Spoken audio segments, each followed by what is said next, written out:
સુરતના ચોક બજાર રાજા ઉવારા બહાર હાઈકોર્ટના આદેશ બાદ મનપાએ ગેરકાયદેસર દબાણો સામે મોટી કાર્યવાહી કરી છે। સુરતના ચોક બજાર રાજા ઓવારા બહાર જાહેર માર્ગ પર થયેલા ગેરકાયદેસર દબાણો સામે મનપાના સેન્ટ્રલ ઝોને કાર્યવાહી કરી હતી।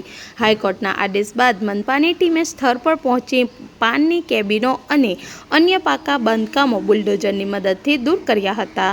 જાહેર માર્ગ પર દબાણના મુદ્દે હાઈકોર્ટના પિટિશન દાખલ કરવામાં આવી હતી।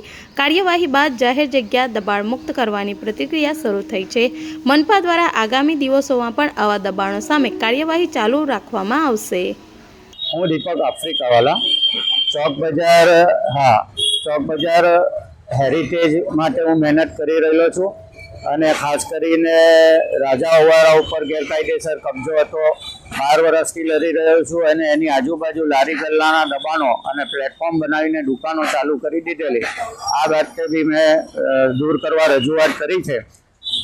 આજે નર્મદ જયંતિ હોવાને કારણે ગાંધીબાગમાં બધા અધિકારીઓ આવેલા એટલે બધાને લઈને હું અહીંયા આવ્યો, એમને બતાવ્યું તો એમને તાત્કાલિક ઓપરેશન ચાલુ કરી દીધું છે।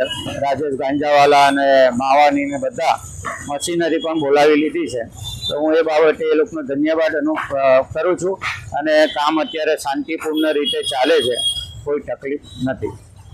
Bureau report Satya TV news Surat.